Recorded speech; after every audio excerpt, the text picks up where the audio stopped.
রক্ত চাইলে বলো, যা আছে দেব তার চেয়ে বেশি। তবু অধিকারের বেলায় পুরোটা বুঝে নেওয়া চাই।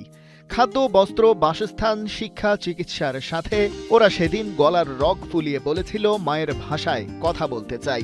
বাংলা মায়ের কোল থেকে বহু দূর সুইজারল্যান্ডের জুরিখ হয়ে ভেসে এলো সেই মাতৃভাষায় লেখা এক বার্তা। লাল সবুজ রঙের এই পৃষ্ঠায় ফিফা জানালো, ভাষাটা ভিন্ন হতে পারে, কিন্তু যে আবেগ অক্ষর আর ধ্বনিতে প্রকাশিত হয় তা সবার জন্য এক ও অভিন্ন। বাংলাদেশ ফুটবল ফেডারেশন ভাষা শহীদদের প্রতি শ্রদ্ধা জানিয়েছে আলাদা এক পোস্টে, আর সভাপতি নিজের ওয়ালে স্মরণ করেছেন জাতীয় এই শোক দিবসকে। ছোট থেকে বিদেশ বিভুঁয়ে বড় হওয়া ফাহমিদুল ইসলাম মায়ের ভাষার কদর করেছেন, সেটা মনে পড়েছে নিজ দেশ থেকে বহু দূরে পরবাসেও। ক্যাপ্টেন জামাল ভুঁইয়ার পোস্টে শোভা পাচ্ছে বাংলাদেশের পতাকা।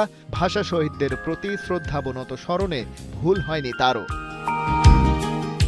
ফুটবল থেকে ক্রিকেটে আসা যাক। বাংলাদেশ ক্রিকেট বোর্ডের আন্তর্জাতিক মাতৃভাষা দিবসে ছিল শ্রদ্ধায় সাজানো শোকের বার্তা। ক্যাপ্টেন লিটন দাস আর মেহেদী মিরাজ নিজ নিজ সোশ্যাল হ্যান্ডেলে শহীদদের প্রতি শ্রদ্ধা জানিয়েছেন।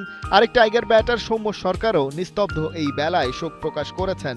বাঘের দোরাকাটা দাগে কালো রঙের শোকটাই আজ মূর্ত।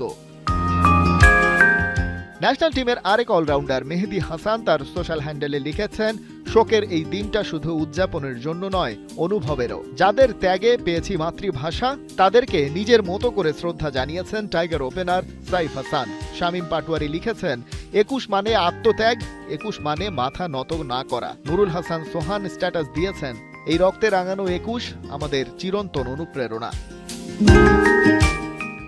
এর বাইরে তামিম ইকবাল খান কিংবা দেশের বাইরে থেকে সাকিব আল হাসান মাতৃভাষার জন্য জীবন উৎসর্গকারীদের জানিয়েছেন অবনত শ্রদ্ধা। সদ্যই যুব ও ক্রীড়া মন্ত্রণালয়ের দায়িত্ব বুঝে পাওয়া প্রতিমন্ত্রী আমিনুল হক শহীদ বেদিতে 21শে ফেব্রুয়ারির প্রথম প্রহরে শ্রদ্ধা তো জানিয়েছেনই, সোশ্যাল হ্যান্ডেলেও বাকিদের মতোই স্মরণ করেছেন ভাষা শহীদদের।